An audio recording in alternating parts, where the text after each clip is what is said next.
하나님께서 직접 세우신 제도가 두 가지가 있지요. 그것이 뭘까요? 구약의 가정이요, 신약의 교회라고 할 수가 있지요. 이 둘의 공통점이 있다면 무엇일까요? 둘 다 옆구리가 터져서 만들어졌다라고 하는 사실이지요. 인류 최초의 가정, 아담의 가정은 아담의 옆구리가 터져서 만들어졌습니다. 아담의 옆구리에 있는 갈비뼈 뽑아가지고 여자 만들어서 한 몸, 한 가정을 이루게 해주셨지요. 자, 신약의 교회는 예수님의 옆구리가 터져서 만들어졌습니다. 십자가상에서 테텔레스타이, 다 이루었노라고 하는 마지막 말씀과 함께 예수님이 운명하셨을 때에 로마 군병 중 한 사람이 긴 창자루를 가지고 예수님의 옆구리를 찔렀습니다. 그럴 때 예수님의 몸에서 무엇이 흘러나왔다고요? 물과 피와 물이 흘러나왔다라고 성경은 증언하고 있습니다. 그래서 교회를 피로 값주고 사신 교회라고 부르게 됩니다. 자, 성경에 보게 되면 교회를 정의하는 비유가 여러 가지가 나오는데 그 비유들 중에서 가장 적절한 비유를 찾으라고 한다면 그것이 바로 그리스도의 몸으로서의 교회가 되겠습니다. 교회는 그리스도의 몸입니다. 일명 제2의 성육신이라고 부르게 됩니다. 예수님이 승천하시면서 지상에 유일하게 남겨놓고 간 것이 있다면 당신의 몸으로서의 교회가 되겠습니다. 그런데 이 교회에 대한 오해와 착각이 너무 많습니다. 여러분들은 교회가 무엇이라고 생각하십니까? 교회 하게 되면 딱 떠오르는 이미지나 단어가 뭐예요? 여러분들 머릿속에, 여러분들 가슴속에 교회 하게 되면 생각하고 자시고 할 것 없이 딱 떠오르는 단어 아니면 이미지를 한번 그려본다라고 하면은 무엇이 떠오르게 됩니까? 대체적으로 성도들은 교회하게 되면 건물을 생각하는 분들 많습니다. 십자가 세워놓은 건물이 곧 교회인 양 착각하는 분들이 굉장히 많아요. 그 교회 아니에요.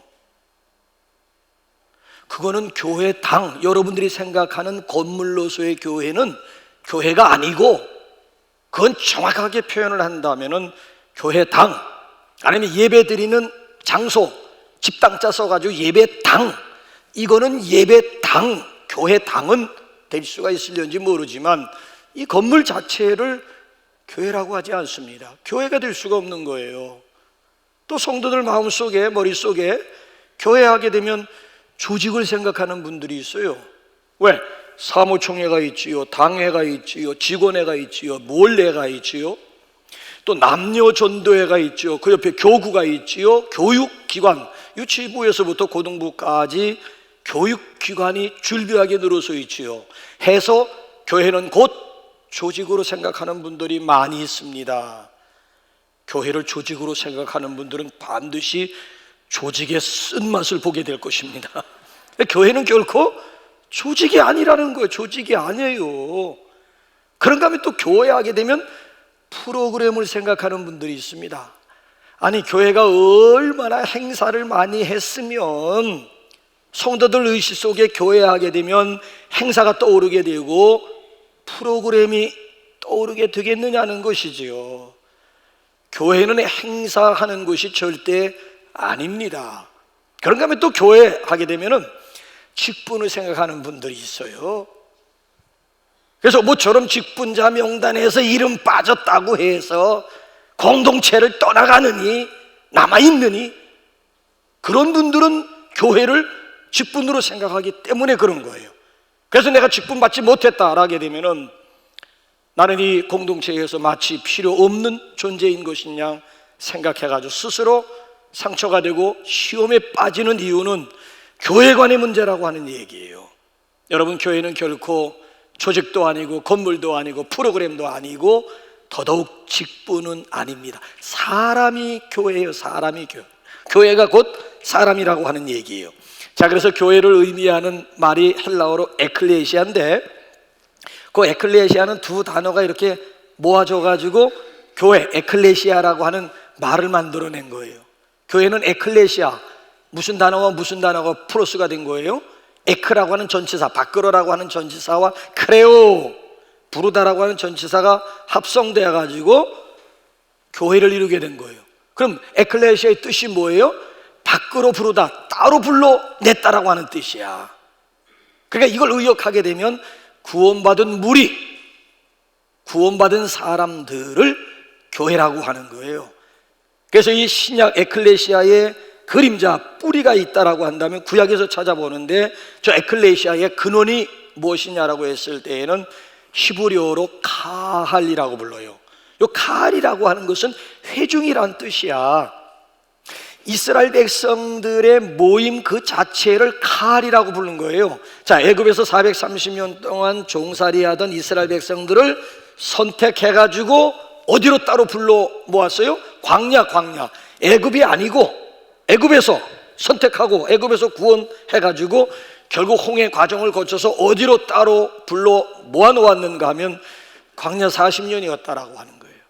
그래서 그 광야 여기 따로 불러냄을 받은 무리들을 일컬어가지고 카할, 회중. 그래서 사도행전 7장 말씀을 보게 되면 사도행전의 기자가 기가 막히게 이스라엘의 광야 40년을 딱 한 단어로 요약했잖아요. 우리 조상들이 광야 교회에 있었다. 우리 조상들이, 이스라엘 백성들이 40년 동안 광야 교회에 있었다는 거. 광야 그 모임 그 자체를 교회로 규정해 놓고 있는 것은 놀라운 사실이 아니에요. 그러니까 어디를 봐, 구약을 보나 카를 보나 에클레시아를 보나 건물도 조직도 프로그램도 직분도 아니고 사람들 모임, 이스라엘 백성들의 모임, 구원받은 선택받은 이스라엘 백성들의 모임이 카리요, 구원받은 백성들의 모임이 곧 에클레시아 교회. 그래서 아자 에클레시아라고 하는 거 어미 변화라고 하는 거 이게 복수거든요. 그래서 교회는 단수가 아닌 복수. 그래서 우리가 줄겨 부르는 교회 명칭이 뭐예요? 남북교회라고도 합니다만은 남북 공동체. 이게 교회에 대한 정확한 표현. 왜? 더 이상 건물로, 조직으로, 프로그램으로, 직분으로 생각하지 말라 그래가지고 남북교회라고 부르면 자꾸 교회자 생각하면 엉뚱한 이미지들을 떠올리기 때문에 그래서 헷갈리지 않도록 하기 위해서 남북 공동체, 이게 곧 교회다라고 말씀을 드리고 있는 거예요. 자, 오늘 여기 본문 말씀을 보게 되면 이런 배경과 더불어 우리의 정체성을 또 다르게 소개하고 있지요. 지난주에는 너희는 나의 친구라 해서 우리는 예수님의 친구에 대한 정체성을 살펴보았고요. 자, 오늘은 우리의 또 다른 정체가 뭔지 한번 27절 우리 미리 한번 볼까요? 시작. 너희는 그리스도의 몸이요 지체의 각 부분이라. 너희는 그리스도의 몸이요. 자, 우리의 정체가 뭐예요? 옆에 있는 분들에게 이제 인사합니다. 당신은 그리스도의 몸입니다. 옆에 있는 분하고 한번 인사 한번 나누실까요? 네. 그러니까 이 교회가 무엇이냐? 교회는 그리스도의 몸이에요. 자, 교회를 그리스도의 몸이라고 이야기할 때에는 무기체가 아니고 유기체라는 거야. 유기체가 뭐예요? 부분과 전체가 조화를 이루는 관계를 유기체라고 이야기를 하고 있는 거예요. 자, 교회가 예수님의 몸이라고 한다면 그럼 예수님은 구체적으로, 교회가 그리스도의 몸이라고 한다면 그러면 예수님은 구체적으로 몸에 어디에 해당하는 분일까요? 자, 우리 한번 에베소서는 교회론을 다루고 있는데 에베소서를 중심으로 한번 볼까요? 시작. 또 만물을 그의 발 아래 복종하게 하시고 그를 만물 위에 교회의 머리로, 예수님을 만물 위에, 예수님을 교회의 머리로 삼으셨다. 자, 이제는 한번 4장 우리 한번 몇 절이에요? 15절 한번 볼까요? 시작. 오직 사랑 안에서 참된 것을 하여 범사에 그에게까지 자랄지라. 그는 머리니, 곧 그는 머리니, 예수님은 머리니, 그리스도는 곧 머리다. 자, 이번엔 한번 5장 23절로 넘어가 볼까요? 또 에베소서 시작. 이는 남편이 아내의 머리됨이 그리스도께서 교회의, 예수님이 교회의 머리가 뭐가 되신다고요? 머리. 그럼 골로새서 1장 한 군데만 더 가봅시다. 1장 한번, 골로새서 1장 시작. 그는 몸인 교회의, 노골적으로 그는, 예수님은 몸인 교회는 그리스도의 몸인데 예수님은 머리 부분에 해당하신 분임을 우리에게 분명히 소개하고 있어요. 자, 예수님이 교회의 머리가 되시고 우리 몸의 머리가 되신다라고 한다면은, 그럼 저와 여러분들은 어디에 해당하는 것일까요? 우리도 그리스도의 몸인데, 우리가 그리스도의 몸인데, 그럼 우리는 그 몸의 어느 부분에 해당할까요? 이제 27절 하반절에다 무게를 더 보면은 나오겠죠. 시작. 너희는 그리스도의 몸이요 지체의 각 부분이라. 우리는 그리스도의 몸인데, 특별히 더 구체적으로 우리는 그의 지체의 각 부분이다. 사지백체라고 하는 말 들어보시죠. 사지가 뭐예요? 팔다리 아니에요? 팔다리가 사지 아니에요? 백체가 뭐예요? 백체. 우리 몸에 팔다리 빼고도 백체라고 하는 것은 100가지 지체가 있다라고 하는 의미도 있겠습니다만은 헤아릴 수 없는 많은 지체가 있다는 거야. 우리 몸에는 한 가지 지체뿐이 아니라는 거야. 그러면 예수님은 몸의 머리가 되신다고 하면 저와 여러분들은 그 몸의 백체 중 하나가 된다라고 하는 이야기예요. 이거 아주 참 굉장히, 몸의 머리이신 그리스도를 중심으로 해서 우리 모두는 지체가 된다라고 하는 이야기예요. 모든 지체는 다 이 머리의 통제에 의해서, 머리의 명령에 따라 일사불란하게 움직임으으로 인해서 원하는 것을 얻을 수도 있고 원하는 것을 이루어갈 수도 있잖아요. 아프리카를 가기 위해서는 한 달 전에 말라리아 주사 맞아야 됩니다. 저도 아프리카 한 서너 번 갔다 왔는데 한 달 전에 말라리아, 그래서 몸의 면역성을 키운 다음에, 거기 말라리아가 아주 무섭거든요. 걸리면 그 자리에서 즉사하는 말라리아 그 모기도 있고요. 자, 어쨌든 방 안에 말라리아 모기가 있음으로 해가지고 이놈을 잡아야 되겠다고 생각하는 것이 머리예요. 그래서 머리가 귀에게 명령을 내리는 거예요. 귀를 열어놓고 모기 소리가 들리는 즉시 보고하라. 그래서 이 귀가 열었어요. 앵앵앵 소리, 모기 소리가 납니다. 그럼 이 머리가 그 명령 보고를 받고는 바로 눈에게 명령을 내림, 지시합니다. 어디에 모기가 있는지 살펴보고 하라. 그래서 눈이 크게 떠가지고 이렇게 둘러보니까 바람벽에 조그만 모기가 하나, 모기 발견했습니다. 그럼 이 머리가 접수를 해가지고 그 다음에 발에게 명령 내리는 거예요. 벽 쪽으로 다가가라, 오바. 그 다음에 손에게 또 명령 내리는 거예요. 손바닥을 펴가지고 단숨에 잡아버려라. 자, 여러분 보세요. 조그만 모기 하나 잡는 데에도 어느 한두 지체가 아니라 모든 지체가 총동원이 된다라고 하는 얘기예요.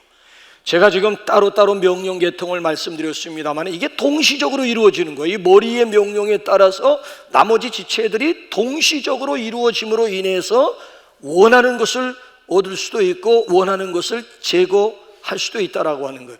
그러니까 이 교회가 그리스도의 몸인데, 우리가 그리스도의 몸인데, 자, 우리 교회는 머리 대신 우리 모든 지체들은 머리의 명령에 따라서 순종함으로 인해 가지고 우리의 몸을 건강하게 유지할 수도 있고 건강하게 세워 갈 수가 있음을 우리에게 아주 분명하게 말씀해주고 있는 그런 내용이에요. 오늘날 여러분 교회마다 문제가 되는 것은 어디에 있을까요? 저마다 다 머리가 되려고 하는 데 있지 않습니까? 아니, 몸의 머리는 하나여야 돼요. 몸의 머리가 둘, 셋 뜨게 되면, 보세요. 각 교회마다 목사가 머리가 되려고 하고 장로님들이 또 머리가 되려고 하고, 헤게모니 쟁탈전이 교회마다 목사냐 장로냐 해가지고 헤게모니 쟁탈전들이 이 땅에 얼마나 많이 벌어지고 있습니까? 또 그렇다고 하면 또 어느 헌금 많이 하는 성도가 있으면은 내가 이 교회에서 제일 많이 헌금했으니까 나도 좀 목소리 좀 내자. 그래가지고 지가 또 머리가 들려. 그러니까 그런 공동체, 그런 교회일수록 시끄러울 수밖에 없는, 왜? 머리가 저마다 다 머리가 되겠다는 거라. 머리는 그리스도 한 분이면 족합니다. 그리스도 한 분이면 되는 거예요. 우리는 모두 다 뭐예요? 목사에서부터 처음 지난주에 등록한 새 가족까지 다 지체. 지체 간에 무슨 우열이 있을 수가 있는 거예요? 지체가 무슨 우열이 있을 수가 있는 거예요? 다 똑같은, 저와 여러분이나 다 똑같은 지체 중 한 지체일 뿐이지. 이 기본적인 이 원리만 제대로 깨닫기만 하면 교회가 재밌지, 교회가 행복하고 교회가 재밌고 신앙생활이 기쁨이 되고 하는 것이지. 그 시끄러운 교회 누가 가고 싶겠어요? 맨날 쌈박질만 하는 교회라면 누가 그런 교회 가고 싶겠느냐라고 하는 이야기예요.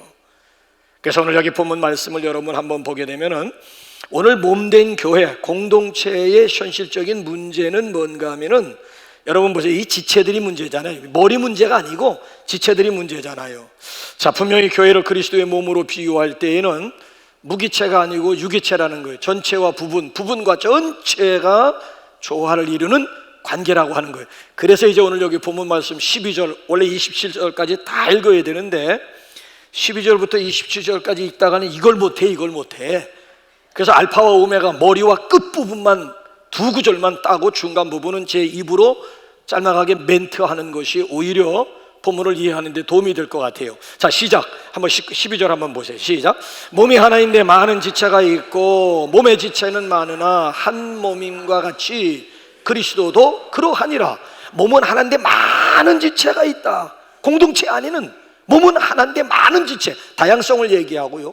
몸의 지체는 많으나, 사지백체가 아니라 뭐 그 이상 몸의 지체가 많으나 결국 한 몸인과 통일성. 그리스도도, 그리스도의 몸된 교회도 그러하니라. 아니, 그러해야 하느니라. 이래야지 몸이 건강하게 유지가 될 수가 있고 건강하게 세워져 갈 수가 있다는 거예요.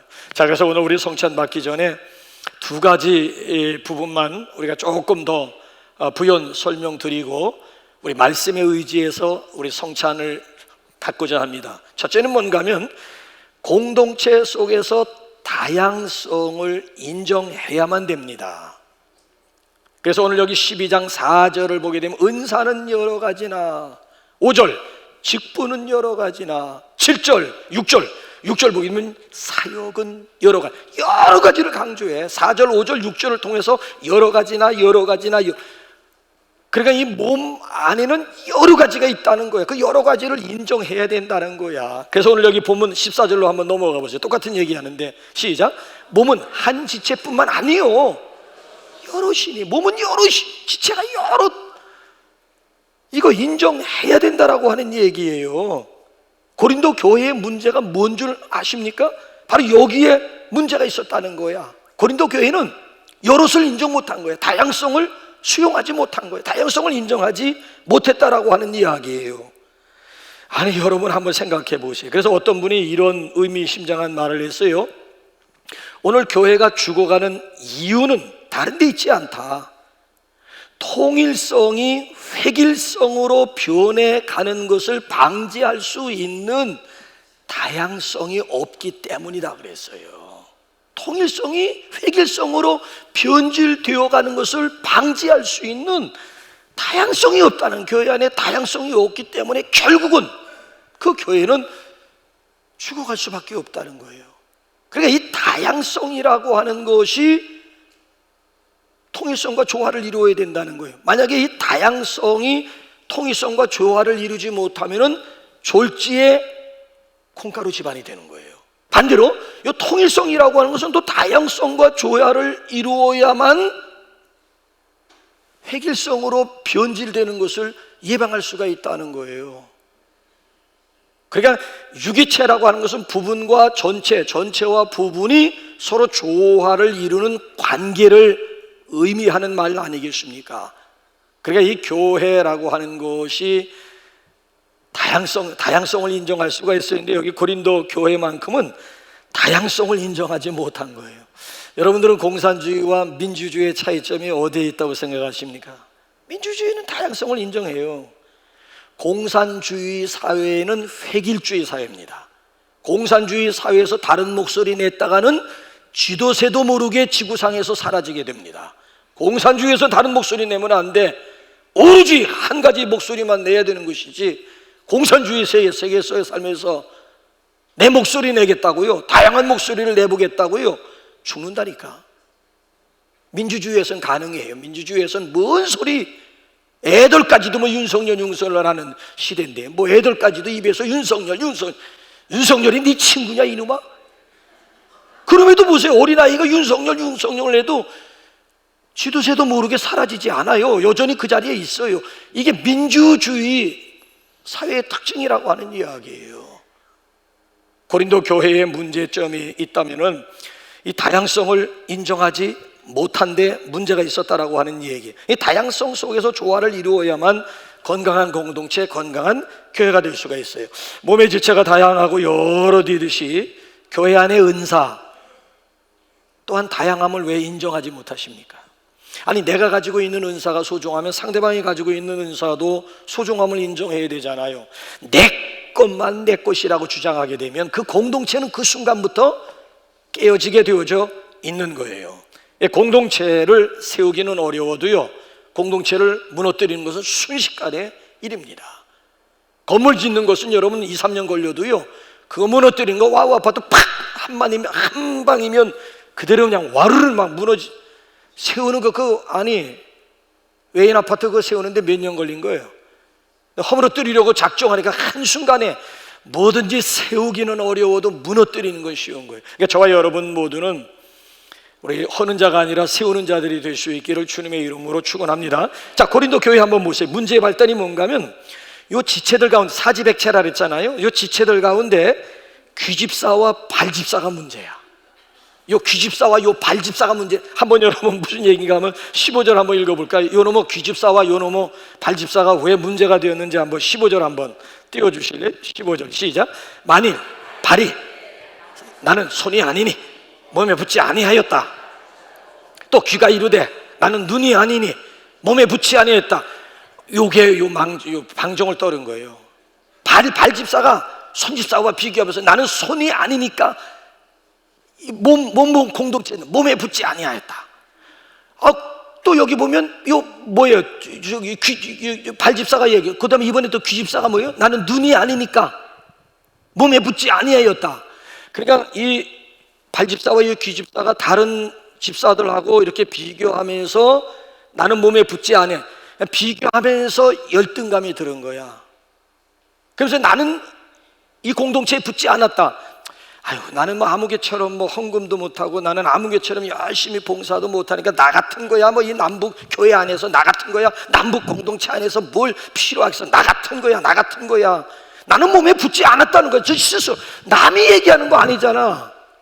이 귀집사와 이 발집사가 다른 집사들하고 손집사와 눈집사하고 비교하면서 상대적으로 열등감을 느낀 거야. 그래서 스스로 몸에 붙지 않았다고. 공동체 일원이 나는 아니라고. 난 아무것도 하는 일이 없는데 뭐 헌금을 해, 아니면 뭐 노력 봉사를 해, 아니면 뭐 은사 봉사를 해. 아무것도 하는 일이 없는데 나 같은 건 이 공동체 남북교회에서, 아니 이런 생각이 어떻게 고린도 교회뿐만이겠습니까? 오늘 여러분들 가운데 그런 생각 가지고 있는 분들 없습니까? 제가 누누이 말씀드립니다마는 오늘의 문제는 내가 못 살아서 문제가 아니에요. 나보다 더 잘 사는 사람들이 있기 때문에 문제가 되는 거예요. 그 사람들과 나를 비교해보면 나는 순간 기가 죽을 수밖에 없고요, 때로는 밤에 자면서 갑자기 복통이 일어날 수도 있고요. 그 사람들과 나를 비교하게 되면 나는 상대적으로 얼마나 초라해지는지 몰라. 그래서 금세기 최고의 작가였던 C.S. 루이스라고 하는 사람이 뭐라고 우리의 심리를 표현했는지 한번 화면 한번 보실래요? 화면. C.S. 루이스, 누가 방송실에 있나 오늘은 또. 이 급할수록 막 오토바이를 달았는데 저것도 같이 축을 맞춰줘야 되는데 지금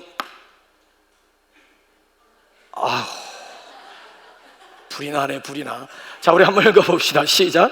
악마가 인간을 파괴하기 위하여 사용하는 가장 강력한 무기는 비교의식이다. 이 마귀가 우리 인간을 파괴하기 위해 사용하는 강력한 무기가 간단하다는 거예요. 관계 속에서 서로 비교하게 만든다는 거야. 싹싹 충동질 하면서 아무개 집사와 나를 발집사가 자꾸 귀집사와 비교하게, 그래가지고 스스로 쫄아들게 만들고 스스로 공동체에서 이탈하게 만든다는 거예요. 여러분, 남과 나를 비교하게 되면 둘 중에 하나예요. 열등감에 빠지든가 교만감에 빠지든가 둘 중에 하나야. 비교해서 상대방보다 내가 못한 것 같으면 기가 죽어버리는 거고요, 상대방보다 내가 뭔가 좀 우월하다 싶으면 벌써 막 교만 의식이 들어가게 되고요. 그래서 오늘 여기 본문 말씀에서 뭐라고 정리를 해주는가 하면은 17절 한번 이 문제를 우리가 어떻게 극복해야 되느냐. 17절 시작. 만일 온 몸이 눈이면 듣는 곳은 어디며, 온 몸이 듣는 곳이면 냄새만. 이 귀집살 가지고 얘기하는 거야. 너 지금 눈과 비교해가지고 나는 몸에 붙지 않았다고 스스로 생각하는데, 그럼 네 생각대로 온 몸이, 너 지금 눈이 되고 싶어 하는데 온 몸이 눈이고 온 몸이 그냥 냄새 맡는 코만 된다고 하면 그게 만물의 영장이라고 할 수. 아니, 온 몸이 다 눈이면은, 앞뒤 위아래로 다 눈이면은 온 몸이 다 냄새 맡는 곳이라고 한다면은, 그러고도 그 인간을 만물의 영장이라고 부를 수 있을까요? 괴물도 이런 괴물이 없는 거야. 징글로브 유가 아니라 이건 아주 괴물도 이런 괴물이 없는 거야. 왜 스스로 괴물이 되려고 하느냐? 너는 도지. 내가 너를 세상에 보낼 때에는 다 목적이 있어서 너를 보냈고, 네가 공동체에 몸담을 때는 너만의 은사가 있고 너만의 탤런트가 있는데, 왜 너에게 준 은사를 개발할 생각을 하지 않고 남이 떡이 커 보인다고 남과 너를 비교하면서 스스로 초라한 자화상을 그리면서 스스로 시험에 들으냐라고 하는 거예요.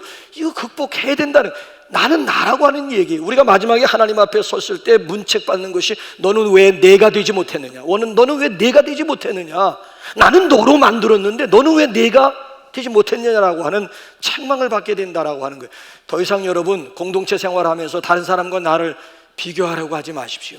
그래서 여러분 한번 따라해 주시기 바랍니다.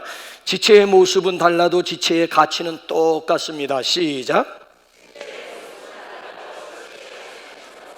아니, 어떻게 이렇게 잘 따라한대요? 야, 한 번만 얘기했는데, 지체의 모습은 달라도 지체의 가치는 똑같습니다. 눈이나 귀나 눈이나 발이나 지체는 우열이 없이 다 똑같다라고 하는. 그래서 우리가 다양성을 인정해야 되고, 그 다음에 마지막, 공동체 속에서 통일성을 이루어가야 됩니다. 자, 이제 12절 하반절 한번 보세요. 이제 강조점이 달라요. 시작. 몸의 지체가 많으나 한 몸인가 같이. 이제 한번 20절로 한번 또 넘어가 보세요. 똑같은 얘기죠. 20절 시작. 이제 지체는 많으나 몸은 하나라. 자, 앞서 부분에서는 많다, 여러 지체가 있다, 이거 인정, 다양성을 인정하라. 이제 후반부에서 강조하는 건 반대로 뭘 강조해요? 하나, 한 몸. 많은 지체가 있지만 결국 한 몸, 통일성을 강조해주고 있는 그런 내용이에요. 자, 여러분 한번 보세요. 고린도 교회의 문제가 뭔가 하면은, 이제 21절 한번 또 비유를 들었어요. 고린도 교회의 문제는 다양성을 인정하지 못한, 그래서 귀집사 발집사가 막 다른 집사와 비교하면서 열등의식에 빠져가지고 나는 몸에 붙지 않았다고 하면서 스스로 한 발 빼면서 적당하게 거리를 유지한 게 문제고, 이번엔 반대래. 반대. 시작. 눈이 손더러 내가 너를 쓸데없다 하거나, 또한 머리가 발더러 내가 너를 쓸데없다 하지, 이번엔 눈 집사와 머리 집사가 문제가 된 거예요. 자, 앞선 부분에서는 지 스스로 다른 집사님들과 비교하면서 열등의식에 빠져가지고 나는 같은 것은 필요 없는가 봐. 근데 이번엔 아니고, 이번엔 눈 집사와 머리 집사가 스스로 손 집사와 발 집사를 비교하면서 너까지 거는 우리 몸에 필요 없어, 너까지 건 우리 공동체에서 필요도 없어, 쓸모도 없어, 꺼져버려, 이렇게 된 거야. 이건 우월성, 눈 집사와 머리 집사의 우월성을 고발하고 있는, 반대로 우월성을 고발하고 이들의 교만을 고발하고 있는, 이게 고린도 교회의 현실이었다라고 하는 얘기예요. 에이그, 방언도 못하는 것들이 뭘. 그러니까 고린도 교회는 여러 가지 은사가 많이 있는데, 고린도 교회에 나타난 은사만 9가지 은사가 있는데 9가지 은사 중에서 방언 은사가 제일이라는 거야. 나머지 은사들은 끝까지 야, 이거 너 핫바리 같은 은사. 그러니까 여러분, 고린도전서 12장 14장 보게 되면 의도적으로 방언 은사를 막 들여 까는 것 같은 인상을 받은 게 방언 은사만이 최기로 최고, 나머지 은사들은 뭐. 그래, 여기 보게 되면 눈 집사가 발 집사와 비교하면서 너는 몸에 쓸데가 없다, 또 머리 집사가 여기 손 집사를 향해서 너는 쓸데가 없다고 하면서 자기들만이 제일이라고 하는 이거예요. 여러분 한번 생각해 보시기 바랍니다. 아니, 손과 발이 없이 눈과 머리만 가지고 있어 뭘 하겠다는 거예요? 아무리 눈이 우월하고 아무리 머리가 우월하다고 하지만은 손발 없는 그 몸, 그 지체가 무슨 의미가 있다라고 하는 얘기예요. 그래서 성경 가운데 보게 되면 가장 복음적인 그런 비유나 사건이 구약에는 호세아 3장이고 신약에서 누가복음 15장, 이게 복음 중에 복음입니다. 이 두 가지 보면 누가복음 15장과 호세아 3장만 딱 붙잡게 되면 복음이 무엇인가를 충분히 이해할 수가 있어요. 자, 여러분 누가복음 15장에 보면 탕자의 아버지 보셨잖아요. 매일같이 대문 밖에 나가서 서성거리면서 집 나간 아들 돌아오기를 학수고대하고 있는 이 아버지의 모습, 나는 그 모습이 너무 마음에 안 드는 거예요. 아니, 자식에게 미리 유산을 나누어 줄 때는 언제고, 그놈이 또 아버지 꼴보기 싫다고, 아버지 그늘에서 벗어나고 싶다고 유산을 미리 챙겨받자마자 다 부동산 정리해가지고 야간 도주해버리고 말았어. 아예 아버지 꼴도 보기 싫다는 거야. 아버지 그늘에서 벗어나고 싶다는 거야. 그냥 미리 유산 챙기더니만 그거 바리바리 팔아가지고 야간 인사도 없이 야간 도주해버리고 마는 놈이야. 그런 놈을 또 무엇하러 기다리고 있는 거예요? 아예 유산을 나눠주지 말던가, 아니면 떠나간 놈 그냥 잊어버리고 그냥 내팽겨 쳐두던가, 매일같이 그냥 아침만 일찍 일어나게 되면 대문 밖에 나가가지고 이제 나오나 저제 나오나 기다리는 이 아버지의 모습, 그걸 누가 옆에서 지켜본 거예요? 형님이 지켜봤잖아요. 너무 딱한 거야. 눈만 뜨면 밖에 나가서 대문 밖에서 소송거리는 아버지의 모습을 이 형님, 집안에 있는 형님이 봤잖아요. 그래서 제 딴에는 그래도 아버지를 좀 위로해 준내시고 친구들 불러가지고 동네 잔치를 했어요. 잔치를 하면서 마지막에 한다는 소리가 뭡니까? 아버지, 그깟 놈 잊어버리세요. 내가 동생 목까지 아버지에게 다 효도할 테니까 집 나간 놈, 그깟 놈 동생 잊어버리라고. 여러분, 형의 이 말이 아버지 마음에 위로가 될까요? 아니요. 아버지 마음에 기쁨이 되는 그런 멘트일까요? 아니요. 집을 나갔어도 내 자식이에요. 형과 동생과는 촌수가 존재하지만 아버지와 아들 간에는 촌수가 없어 무촌이에요.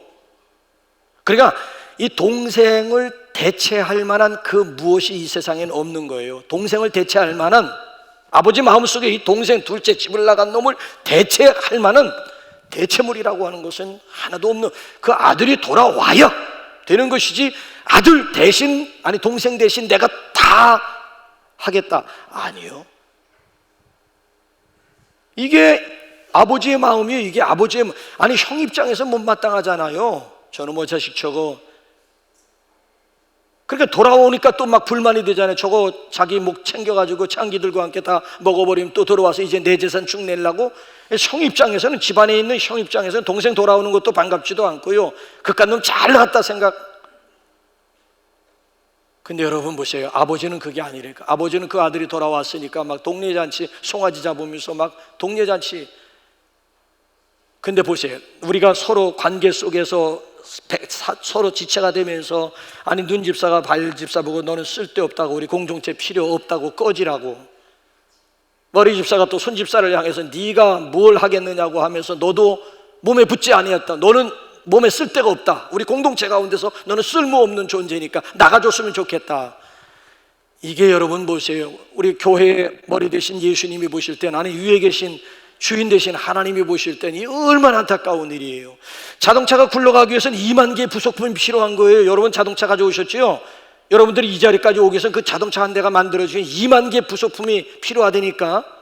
근데 그 중에 한 부품이라도 없어지면 19,999개가 무용지물이 될 수도 있는, 작은 볼트 하나 튕겨져 나감으로 인해 가지고 온 자동차가 곤두박질을 쳐가지고 그 안에 몇 명이 타고 있든지 간에 그 결과라고 하는 것은 상상도 하기 싫은 거예요.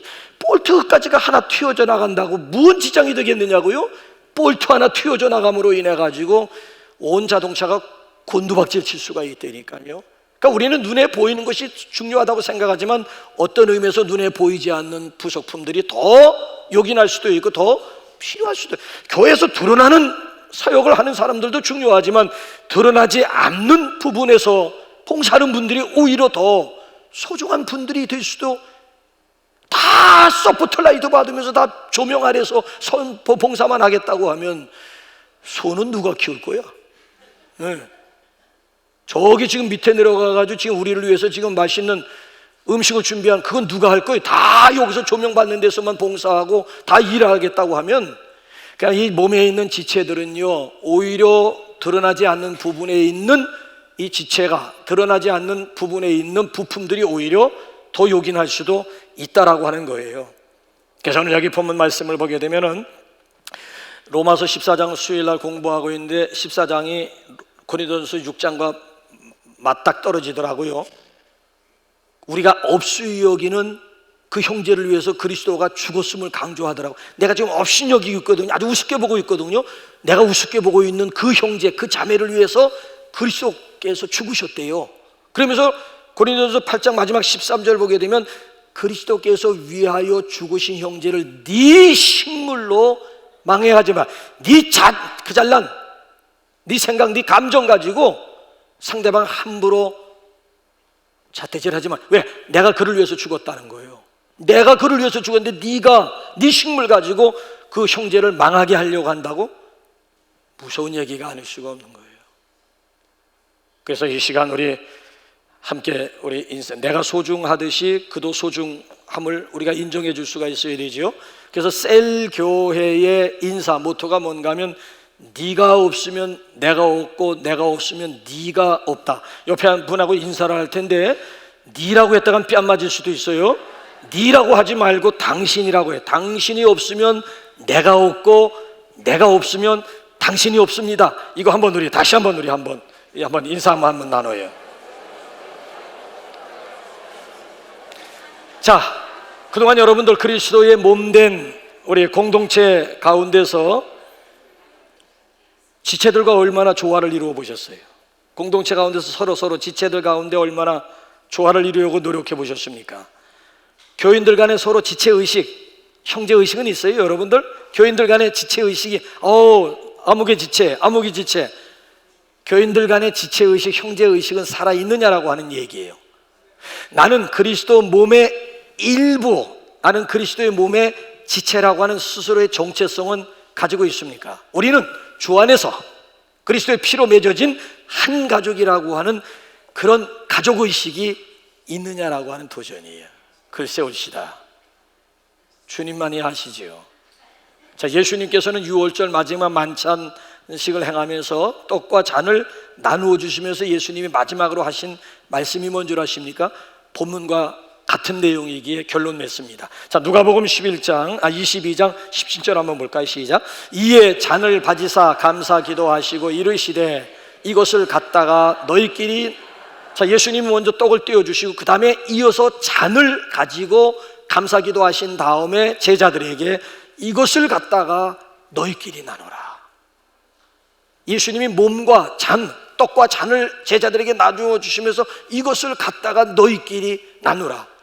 내 몸과 내 피를 가지고 하나 되라고 하는 거예요. 그래서 성찬식의 의미는 우리 장로님 기도하셨습니다마는 위로는 그리스도와 내가 연합되는 시간이고요, 수평적으로는 우리 지체들 간의 하나임을 확인받는 시간이 성찬 예식 가운데 담겨져 있습니다. 성찬의 은혜와 축복이 저와 여러분들 가운데 함께 하시기를 주님의 이름으로 축원합니다. 이 시간 우리 221장 우리 찬송 우리 드리면서 우리 준비한 예물 하나님 앞에 봉헌하겠습니다. 221장